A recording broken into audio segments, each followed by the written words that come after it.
So Svāyambhuva Manu along with his wife have come to Kardama Muni's ashram to hand over their daughter Devahuti to Kardama Muni. So once they reached, Kardama Muni with appropriate words, in an appropriate way, he receives them, and then he glorifies, gives some instructions. So upon receiving those instructions from Kardama Muni, Svāyambhuva Manu is replying to Kardama Muni by saying that, I have fortunately been instructed by you, thus great favor has been bestowed upon me. So it's my great fortune that you have instructed me. So after considering himself as fortunate, next Svāyambhuva Manu makes a statement, I thank Lord that I have listened with open ears to your pure words. So here he is remembering his great fortune and also acknowledging the great favor done by Kardama Muni. Along with that, he is thanking the Lord because he heard Kardama Muni's instructions with open ears. So why? Sometimes, so many instructions keep coming. Every day we are hearing Bhagavatam. You are all sitting in this hall hearing Bhagavatam. So one thing we can make sure is, yes, everyone is sitting. But hearing Bhagavatam or not, that is left to one's individual choice. So opening and closing is not physical barrier. So with open ears means you are receiving the instruction. The instructions are going inside. So closed ears means, okay, someone is talking, someone speaker is talking, but I am in my own word. So that means it's as good as hearing with closed ears. So instructions won't make any change. So that's why Svāyambhuva Manu is thanking the Lord. It's because of the Lord's, as a Paramatma's blessing only, that he was able to hear with his ears open and receive the instructions of Kardama Muni in a proper way. Recently, the class 12th results were announced. So as usual, all media houses, social media, they go to the toppers to take their interviews. So one of the student in the interview was mentioning that actually, if generally we expect them that, some common questions are there. What was the environment? How many hours you were reading? What helped you to achieve this success? Some common questions. So one of the students says, how many hours you are reading? He tells, were you reading about 16 hours, 20 hours in a day? He said, no, nothing, not at all like that. I was chilling actually. I was reading as well as I was chilling both. And my parents were very supportive. They always give me instructive instructions. They would tell me, don't be always behind books. You should read, you should study so that you can get good marks, but don't just concentrate on your books. So my parents were very supportive. They were always motivating me to study. So which parents doesn't motivate their children to study? Every parent take an extra mile to motivate their children, even if they are not studying, either through words or through stick, somehow or other, but they all keep motivating, read. But all children will not accept those instructions or take those instructions in a proper way. But particularly this student was sharing, so my parents were supportive, so that's also one of the main factor. So like how here Svāyambhuva Manu is remembering, I was able to hear with my open ears. So that means every parents are giving instructions, but it is up to the children to take that instruction, execute it or not. So quite a lengthy purport, but each and every line entire purport, in essence, Prabhupada writes about importance of spiritual master and how do we approach the spiritual master and how do we receive instructions from the spiritual master. So that is in essence Prabhupada writes in a very beautifully in a lengthy way. So here Svāyambhuva Manu is approaching Kardama Muni in a way a disciple approaches the spiritual master. So then after approaching, he received instructions. So after receiving instructions, he did some service. What is the service? Kardama Muni had some purpose of marrying. So he's serving him by marrying his daughter to Kardama Muni. So this is the way: approach the spiritual master, render service to him, receive instructions from him, and render service to him. So that Prabhupada in the first line of the purport mentions. Prabhupada is quoting Śrīla Rupa Goswami here. Śrīla Rupa Goswami has given instructions in his Bhakti Rasamrita Sindhu on how to accept a bona fide spiritual master and how to deal with him. So in the Bhakti Rasamrita Sindhu, in the second chapter, Rupa Goswami mentions in the spiritual life, what is the first step? First step is Ado Guruvashrayam, that we have couple of times we hear. So Rupa Goswami means Guru Padhrashayas Tasmat Krishna Dikshadi Shikshanam Vishrambhena Guru Seva Sadhu Vartmanu Vartanam.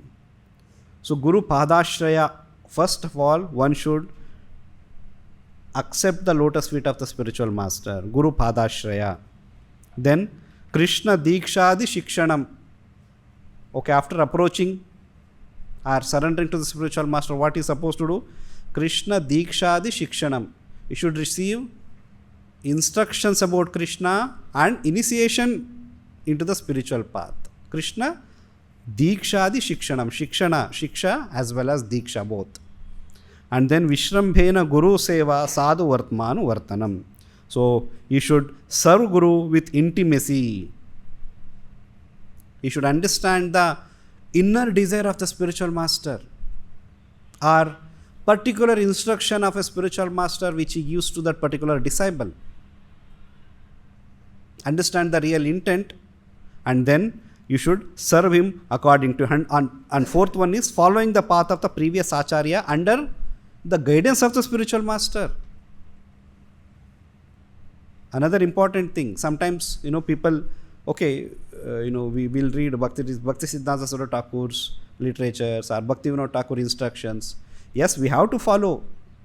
Even in the nectar of instruction it is said, Sadhu Marganu Gamanam. We should follow the path traversed by the great devotees. So our previous acharyas, predecessor acharya, but with one condition, with one special this thing, under the guidance of the spiritual master.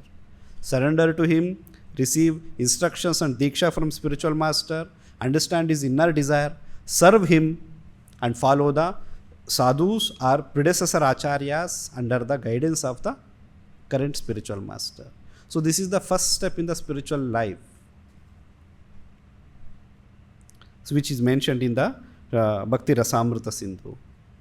Then Prabhupada further writes, a bona fide spiritual master or saintly person always desires to elevate a common man who comes to him, because everyone is under the delusion of Maya. It is the function of a saintly person to invoke Krishna consciousness in every forgetful man. Real spiritual master is one who is always eager to preach to others, who is always eager to deliver others. These are one of the characteristic or symptom of a spiritual master. In a critical note, in a critical tone, Prabhupada sometimes write that my god brothers in Gaudiya Math, they have lost preaching spirit. They are just happy by sitting in the ashram in the name by becoming gurus, and disciples will go beg some alms, bring some grains, they'll cook, they eat, and they're happy. This is not the function of a spiritual master. Spiritual master means he has to be eager to preach and deliver others, because the very purpose of any pure devotee coming to this material world is to deliver the people, not to lead a very comfortable spiritual life. That can be any in that case he cannot be a spiritual master. He can be a neophyte devotee. That's also good, not to associate with others or just concentrate on his own bodily necessities and bhakti. But that's not a characteristic of a pure devotee. Pure devotee is beyond his bodily necessities and is always eager to preach. and deliver others, deliver the fallen souls. That is the one of the important function of the spiritual master.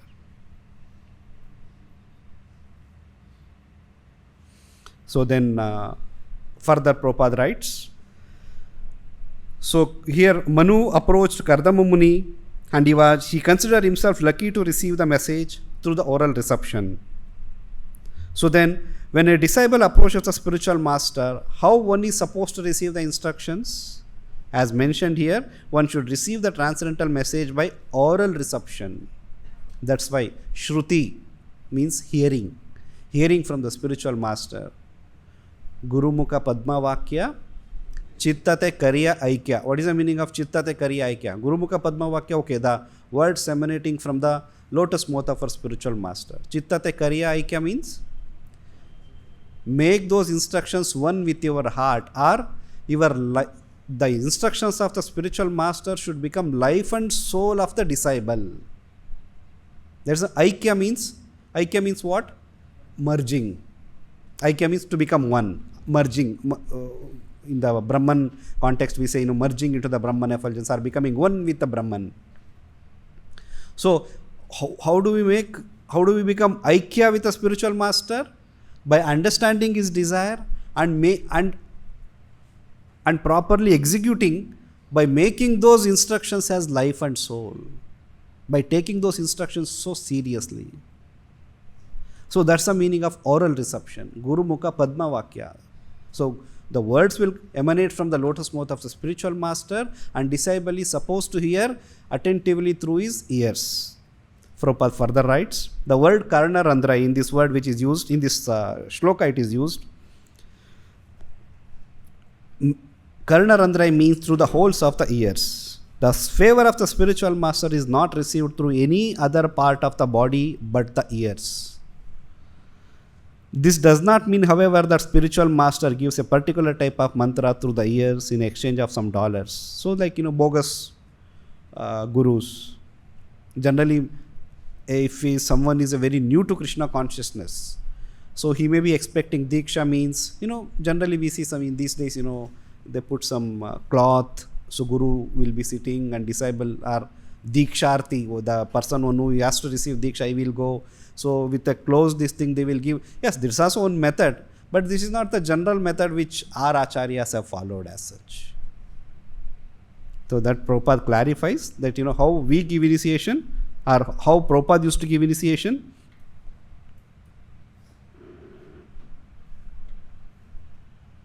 The real fact is that the bona fide spiritual master knows the nature of a particular man and what sort of duties he can perform in Krishna consciousness, and he instructs him in that way. He instructs him through the ear, not privately, but publicly. So it's not a private affair. There is no need to cover, hide or anything, so doing such kind of activity through publicly. So instructions of the spiritual master, when you have really understood the intent of the spiritual master and trying to execute, that means you actually become the disciple. So that means that may take a long way, right? Understanding the real intent of the spiritual master, executing that, then we first initiation, Harinam Diksha, which happens. What is that then? As the word initiation itself means, what is initiation? To start something, to begin something. So we have we have begun the process of understanding the inner desire of the spiritual master, because it's not easy. If someone is very intellectual, if someone is very good at reading, he can read Bhagavad Gita in 4-5 days in one full sitting. In fact, couple of years back when I was into fundraising, LLP preaching, so I met one person. So he was very respectful. Immediately after seeing me, he received me. He took me to his drawing room, his personal reading room.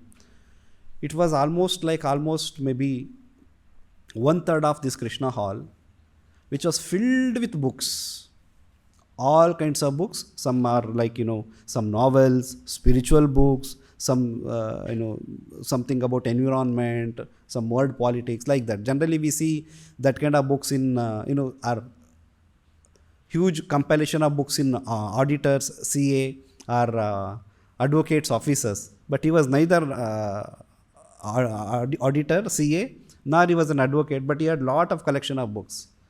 Then he showed me couple of books which related to Prabhupada books also, Bhagavad Gita, Krishna book, Bhagavatam, and of course other ISKCON authors later, whatever compilations they have done, many autobiographies, many biographies. So then he said, Swamiji, I have mastered the art of reading. I am not saying this out of pride, but I have learned this. There is a technique where, suppose if you are taking 5 minutes to read one page, I can read it in 2 minutes. So I can do that. So there are techniques which I have mastered. So like that. So that's why I have developed a heart for reading. I read lot of books. I have read Prabhupada books also. So then he asked me, in your Prabhupada books, actually I find it one thing very, very interesting.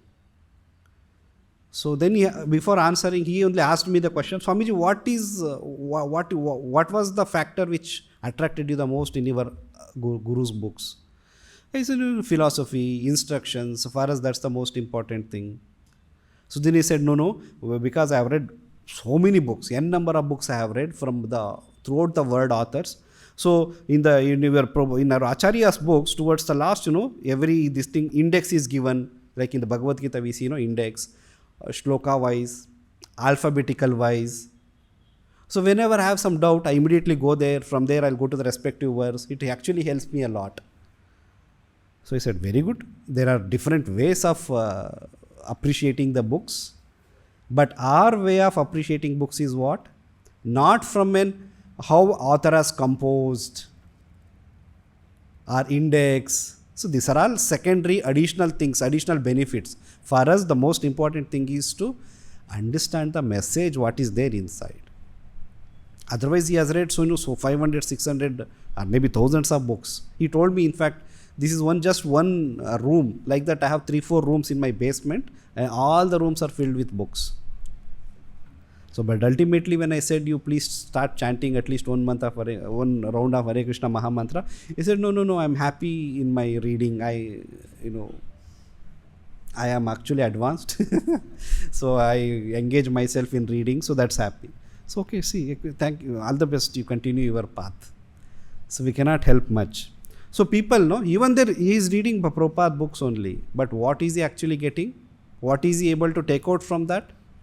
He is able to take out what he wanted. Something which is material, something which is of less importance. But whereas when it comes to a spiritual or devotees, when we read Prabhupada books, how do we read? We read as an important activity in our life, not as an hobby. I have developed an hobby. What is that? Reading books is my hobby. Playing cricket is my hobby. So for us, reading books is not an hobby. It's our life and soul. If we are not reading properly, definitely that will get reflected in our consciousness. And also, how do we read? Not exactly from an intellectual point of view, but from the point of understanding and applying those instructions in our life.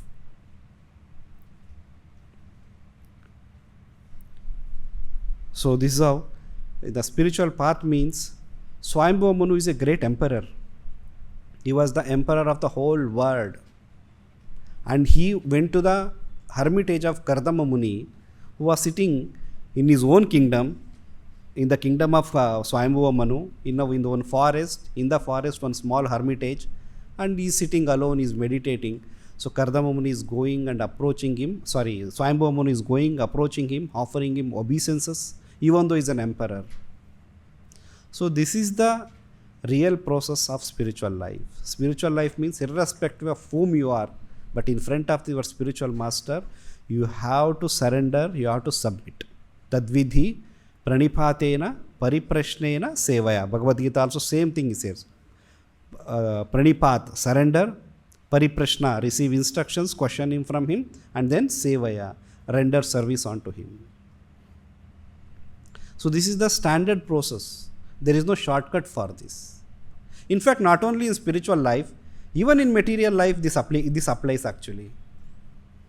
So in the Kota temple, we had on our well-wisher, kind of a congregation devotee was chanting at least, I think he was chanting about 8 rounds of Hare Krishna mantra. Every Sunday program he used to attend. So he was teaching in RTU Kota, that engineering college. He was a probably lecturer or assistant professor. He was already he was in the teaching field for about 15 years, maybe some 12-15 years. So then one day he said, Prabhuji, actually now I am moving to Roorkee. Actually I am doing a PhD from IIT Roorkee now.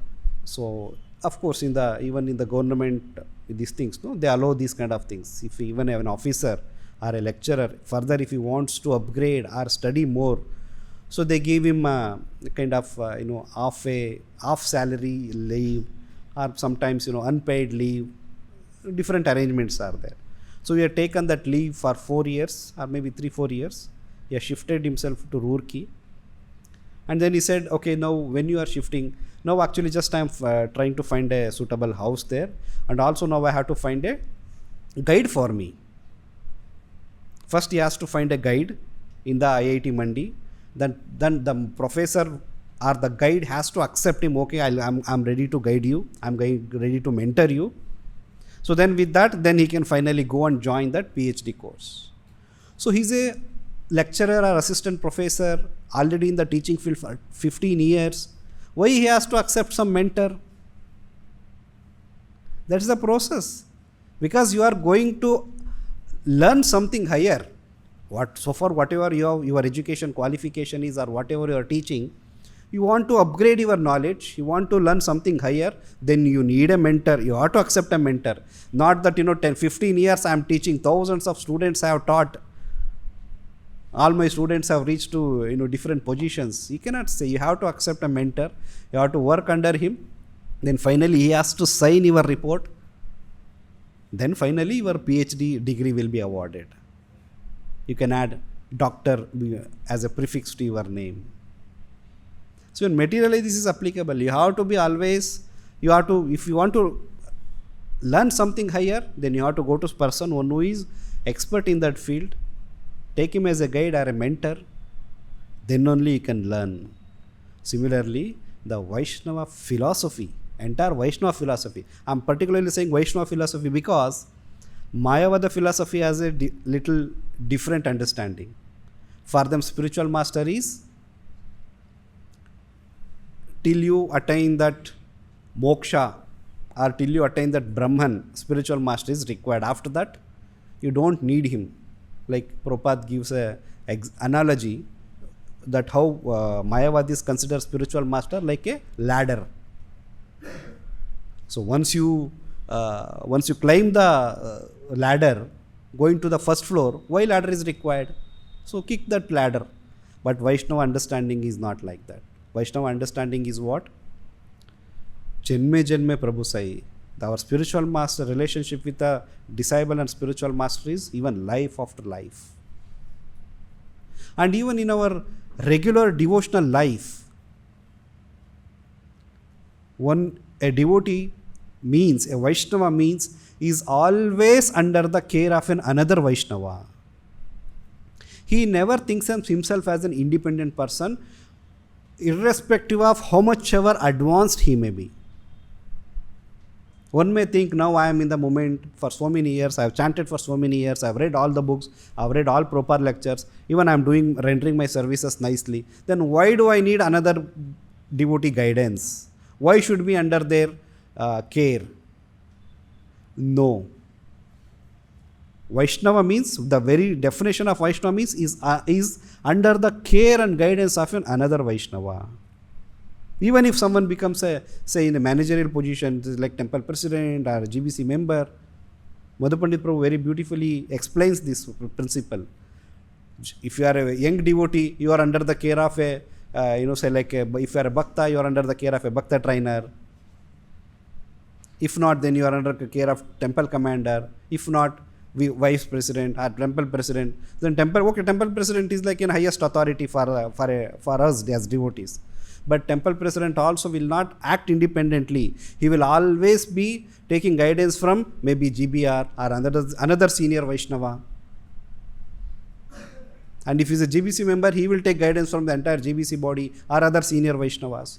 So this guidance is like is an eternal, integral part in the Vaishnava's life. That's why sometimes it becomes a little challenging. How come every time I have to be under subordinate to someone? There will never be a time where I will become completely independent. Because of that independent desire only I have come to this material world. If at all you want to go back to this world, you have to understand this. Accept subordination. Sooner you realize this, so easily you will attain Krishna. So that subordination is very, very important. I don't feel like respecting others. We have to respect. Even Nectar of Instruction, Rupa Goswami says one has to offer due respects to even all living entities. Someone who is not initiated is a neophyte devotee, so due respect has to be given.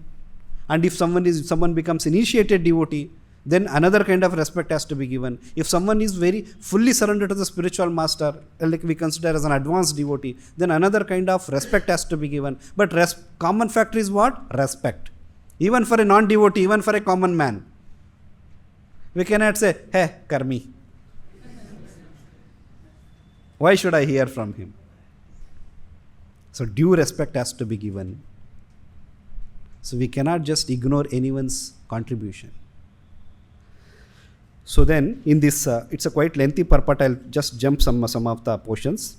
So Prabhupada here quotes one principle from Bhagavad Gita. Prabhupada mentions, Bhagavad Gita makes it clear that one can attain highest perfection of spiritual life simply by offering service according to his ability. So we discussed about we have to be subordinate. We have to be offering service. But how to offer that service? So Prabhupada is quoting a reference from Bhagavad Gita here. How one can attain highest perfection in spiritual life simply by offering service. So Prabhupada is quoting from 18th chapter.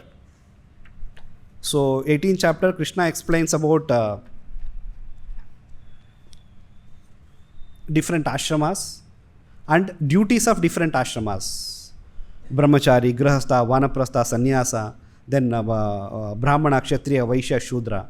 So Krishna explains all these things like Krushi, Goraksha, Vanijya and Paricharyayatmakam for Shudras, like the different functions Krishna explains. After explaining all these things, Krishna comes to conclusion and giving practical instruction to Arjuna on how we can attain highest perfection. So it says, after finishing those explanation of the duties of Varnas and Ashramas, Krishna is telling, by following his qualities of work, every man can become perfect. Now please hear from me how this can be done. So he said about what are the duties. Now how those duties practically can be executed. So that Krishna is telling, now I am going to explain, please hear this from me. Next, Krishna explains, by worship of the Lord, who is the source of all beings, who is all pervading, man can in the performance of his own duty attain perfection. So what is the practical tip Krishna is giving? Worship of the Lord. One has to worship the Lord. Next, how to worship the Lord?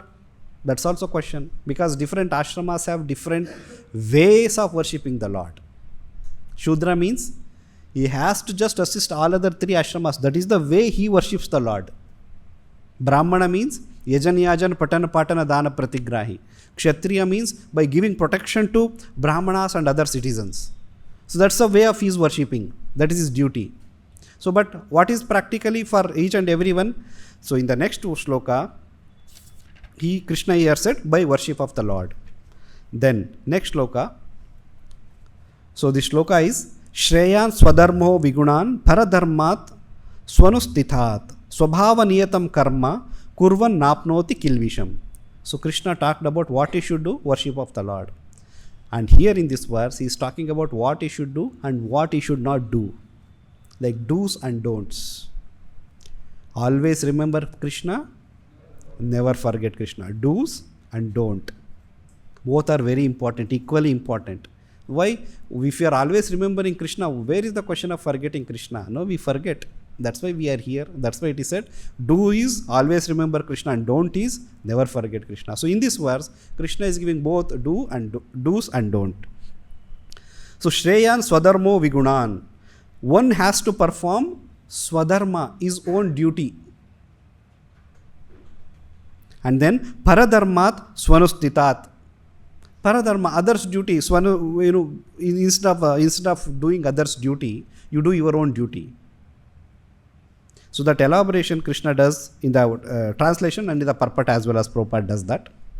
Translation: it is better to engage in one's own occupation, even though one may perform it imperfectly, than to accept another's occupation and perform it perfectly. Prescribed duties according to one's nature are never affected by sinful reactions. So Krishna in the previous he said, by worship of the Lord, who is source of all beings, who is all pervading, in this way one can attain perfection, worship of the Lord. So in the course of worshipping the Lord, Krishna is bringing out a practical concept which we all day-to-day basis we face. So for us, what happens when we are doing something? Always, like the statement in the English, the grass looks greener on the other side. हमेशा दूर वाला पहाड़ी हरे भरे दिखते हैं और जिस पहाड़ी में हम हैं वो सूखा सूखा लगता है. Always other places looks very beautiful. So that's what Krishna is telling. It is better to engage in one's occupation, even though one may perform it imperfectly, than to accept another occupation and perform it perfectly. So this is the way. This is the secret for attain highest spiritual success. Do your own duty, even though you may be doing imperfectly. Doesn't matter. Rather than trying to do others' duty perfectly. Why? What is this concept basically? Krishna is talking about our mentality, our psychology. We always compare our position with others. In this material world, one of the reasons why a person is unhappy is because of comparison. He is not so much concerned about what he has, but he is very much concerned about what others has. He has that facility, he has been awarded with that. Prabhu is giving more time to him. Jealous. And then trying to imitate others. So, but what Krishna is saying, Krishna is straightforward denying that, discouraging that. So, don't compare yourself with any other personality. Each and everyone has been born with a unique qualities. And according to your quality, particular service has been assigned to you. How? In the today's purport you elaborately read, a spiritual master understands the capabilities of a disciple and accordingly he will award some service. So whatever service has been assigned to us, try to do that, even though you may not be expert in that. But if it is assigned, if it is an authorized, you do that authorized service only. You may consider, Prabhu, I could have done the preaching very nicely, but today you have told me to do assistant pujari seva. I am so and so from IIT. I worked in Microsoft, and you are asking me to clean the toilet here. I could have preached very well. Even when I was in the IIT, I used to preach. I had a study circle, and I had inspired many to chant. Time will come. Till then, whatever has been told to you, whatever has been authorized to you, assigned to you, please do that first. A devotee in a very lighter note shares in one of the lectures. So a very senior devotee. So he had joined, and naturally when a devotee joins, so we give, generally devotees are given a very menial services. So along with him, another such bright, young, highly qualified devotee also joined. Both were given kitchen services. So they were rolling chapatis, rotis. So the devotee one day said, what kind of service they have given me? I have joined to preach. I joined this movement because Chaitanya Mahaprabhu's movement is preaching movement. I wanted to preach. They have put me in rolling these rotis. What kind of disservice is this? So the other devotee, the senior devotee, when he was sharing, he said, "Bare Baba, why are you shouting at me? I am also rolling rotis only. Why are you shouting at me?" No. These people are, they don't have brain, blah, blah, blah, blah, blah. Finally, what happened? One fine day, he left the movement and went. After about a good 20 years or so, after a good number of years, like 20 years or so, the devotee one who left. So he happened to meet, because when we go to any pilgrimage place, say like Vrindavan, Mayapur, sometimes we see some old devotees, old friends of ours. So then the devotee one who had left the movement and gone, who didn't wanted to roll rotis, he comes to this devotee. हरे कृष्णा प्रभु जी आप कैसे हैं? आप याद आया हम दोनों मंदिर साथ ही ज्वाइन किए थे, हम दोनों किचन सर्विस करते थे. तब ये डिवोटी को याद, because 20 years means you would have also forgotten. Oh, अच्छा, now I recall. You are the devotee, was little agitated with that rolling of chapatis, rotis. Oh, very nice to see you. Very happy to see you that you are practicing Krishna consciousness. You are, and that too, we are meeting at a holy dham. Then he asked, I hope now you are not rolling the rotis. You need not have to bake rotis anymore now. So the devotee said, actually Prabhuji, after left the temple, so I started working, and then I got married. So initially few months or 1 or 2 years, everything was well. Finally what happened, some medical complication came in my wife's health. Actually she fell down somewhere, and then her spinal cord was injured. Doctor advised her not to stand for longer duration. So she cannot roll even one roti. Ever since then, daily I am only making roti. So the devotee is sharing, he left the movement, so he didn't wanted to roll rotis. But if it is karma is like that, in his entire life now he is rolling the rotis. Chapati bel rahe hain.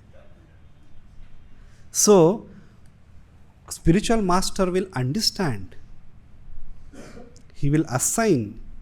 He will give instructions. So, but what does that mean? Sometimes it so happens, if that is the case, I was given like someone was given say like pujari services. Somehow we could, for whatever reasons, he could not fit in that, then his service had to be changed. So does that mean that spiritual master did not understand his capabilities properly? Why was that wrong service was assigned to him if the spiritual master can understand the capabilities of a disciple? Here when it is said that the spiritual master will understand the abilities of a disciple and engage him in his service, it's not about any particular service. It's about the service attitude. The most important spiritual master is interested in your attitude correction rather than where to fit you in. So that attitude corrections. So service may, like here Prabhupada mentions about if someone is a very literary man, he can write articles and poetry for the glorification of the Lord. If someone is a painter, artist, he can paint beautifully, he can create artworks. So that's all okay. But most important is developing that service attitude. If devotee develops that service attitude properly, wherever he is being put, whichever service is given, definitely he will do it with an excellence. So that's why instead of comparing, instead of seeing others and getting disturbed, we should concentrate on our service. That's what Krishna in this 18th chapter is describing, which Prabhupada is quoting in this shloka, that how to attain highest spiritual perfection, just by concentrating whatever has been given. And Prabhupada actually here in this purport, Prabhupada is also mentioning, if someone is given cleaning service, if someone is given pujari service, one can go back to Godhead, one can achieve spiritual perfection by doing that only. Not necessarily Chaitanya Mahaprabhu's preaching mission means I have to preach, only preachers can go back to Godhead. Because cooking is also preaching, cleaning is also preaching, deity worship is also preaching. Every activity in Krishna consciousness, every activity in the temple is also preaching work. temple cleaning, MMD service is also preaching work. Because if you don't do that, it will affect the preaching work. If deity worship is not properly done, preaching cannot be happen. If cooking is not happening, if prasadam quality is not proper, then devotees, how they will get motivated to preach? Correct, right? We cannot underestimate the any department in that way. If cleaning doesn't happen, suppose in the temple hall cleaning doesn't happen, what kind of impression people will get? In Bangalore, when I was a bhakta there, so I was assisting one devotee under PR department. So whenever VIP comes, we have to escort them for the darshan and all. So one good IAS officer, when he had come, so then while going for the darshan, he was telling, Swamiji, one of the most impressive thing about your temples is cleanliness. Everything is so pick and span, so clean. We feel like spending more time here. So cleaning is also preaching. People are getting impressed. One officer probably would have heard about from Satyagur Prabhu how that Hyderabad, the current temple, we got it. Because he had visited ISKCON Bangalore, and after darshan he had gone to public toilet to relieve himself. And he had seen how that public toilet was maintained so nicely. Then when devotees approached, he was Hyderabad, he had come to Bangalore for something. Then devotees in Hyderabad, when they approached him, he said, definitely I am going to give administration of this temple to you, because I have visited your ISKCON Bangalore and I am not impressed with your deity worship or any other thing. I was impressed with how do you maintain public toilet. If you can maintain that public toilet so nicely, definitely you will maintain that temple very nicely. I am damn sure. So then he said, please, we are handing over, please take down this temple. So like that, so each and every activity is preaching. Not only devotee who is going out and preaching, he is also doing his contribution. Similarly, a devotee who is doing pujari, devotee who is cleaning, he is also equally doing that contribution. So the highest spiritual perfection is the Prabhupada towards the end of the purport, Prabhupada mentions, the faithful execution of the instructions which he received from the spiritual master is the only duty of the disciple, and that will bring him perfection. One should be very careful to receive the message from the spiritual master through the ears and execute it faithfully. That will make one's life successful. So one single success formula is just sincerely serve the spiritual master. Whatever instructions come, execute it.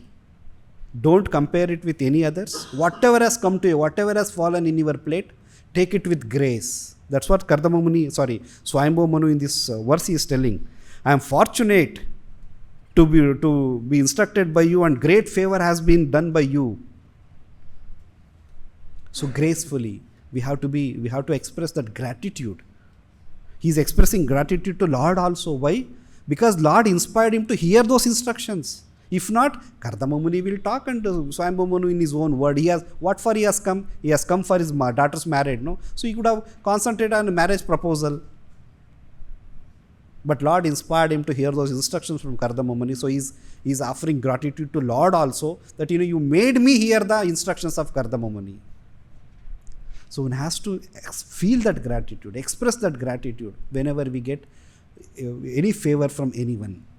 We are receiving so many favors from the spiritual master, Vaishnavas, temple, Prabhupada's movement. We have to show proper gratitude. Always feel humbled by the facilities we are taking. Then that will make one's life successful.